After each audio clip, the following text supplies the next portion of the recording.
One man, 100 hedge funds. This is the story of how Warren Buffett outsmarted America's biggest hedge funds.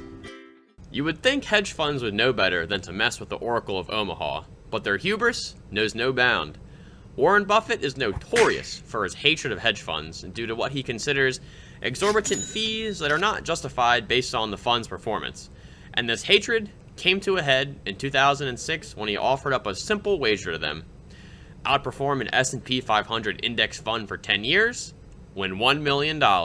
With great conviction, Buffett believed that after fees, costs, and expenses, an S&P 500 index fund should outperform the actively managed portfolios that hedge funds operate. About 1 year lapsed before someone finally took him up on the offer, and that man was named Ted Seeds. Seeds founded the Protege Partners hedge fund following the dot-com crater in 2002 with fellow Harvard Business School alumni Jeffrey Tarrant. Despite being relative newcomers to the hedge fund scene, the Protege Partners were certainly no scrubs. While not on the level of Michael Burry's Big Short, they were the largest early investor in John Paulson's Credit Opportunities Fund, which bet against subprime mortgages in 2007. Additionally, Protege beat the S&P 500 during the previous market cycle. Their flagship fund returned 95% from 2002 to 2007, even after fees, versus only 64% for the S&P 500 index. If anyone had the technical know-how and forward-thinking capacity to beat Buffett, it was these guys. And boy, did they get off to a hot start. Protege's strategy to beat Buffett was to diversify its investment similarly to how an S&P 500 index fund is diversified amongst many of the 500 largest American companies. They chose to invest in over 100 other hedge funds. A fund of funds, if you will. That way, they believed overall performance would not be significantly impacted by any one stinker of a fund manager. And we're talking about you, Cathie Wood. Not long after the wager officially started on January 1st, 2008, the stock market absolutely shit the bed on the back of banks handing loans out to anything with a pulse. And the hedge funds were able to show off their strong suit: hedging. Buffett's chosen index fund fell 37% compared to the hedge fund's minus 23.9%. Warren, however, was not terribly worried, saying, quote, A number of smart people are involved in running hedge funds, but to a great extent, their efforts are self-neutralizing and their IQ will not overcome the costs they impose on their investors.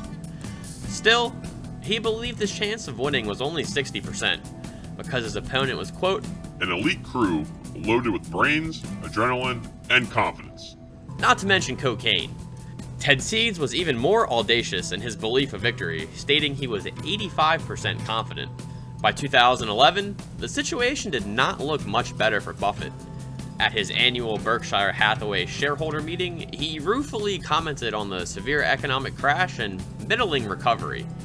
Quote, The only people that are ahead so far are the investment managers.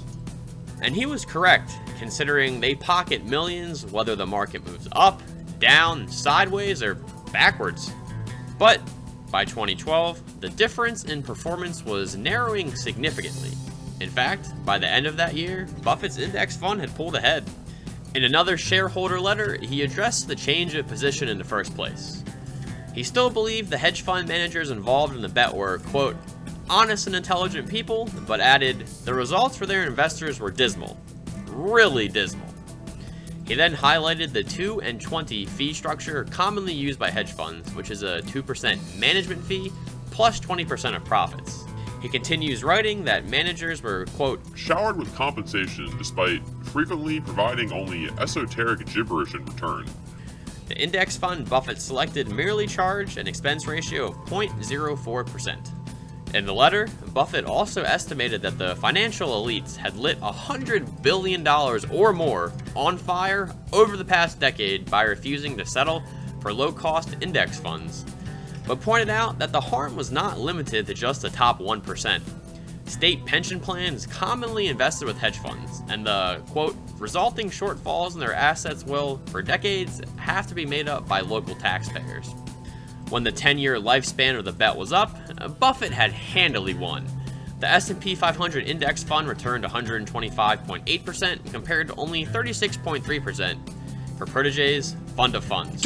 Incredibly, not a single individual fund offered by any of the hedge funds used by Protégé managed to beat the index.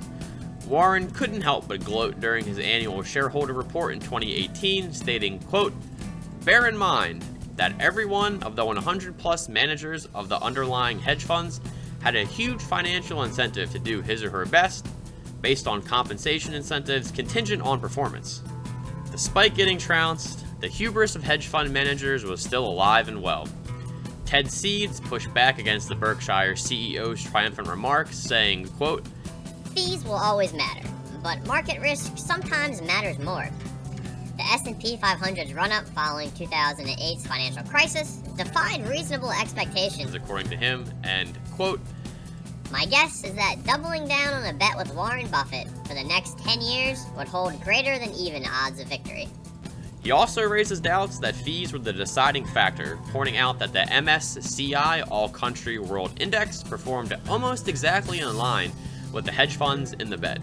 Quote, "It was global diversification that hurt hedge fund returns more than fees," he concluded. Now to me, and probably you, he's just salty as fuck.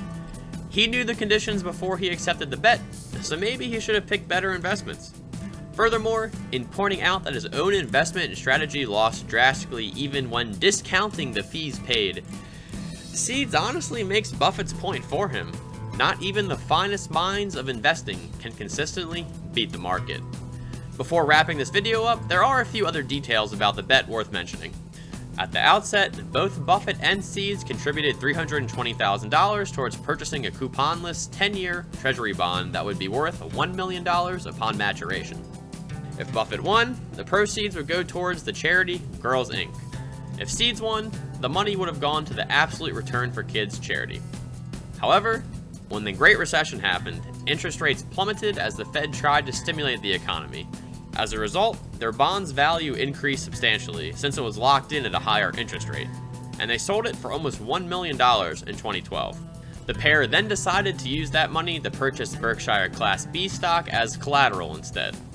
When all was said and done, Girls Inc. received $2.2 million from the Nebraska native, and it went towards a housing project for vulnerable young women in Omaha, aptly named Protégé House. Moral of the story: never bet against the greatest investor of all time.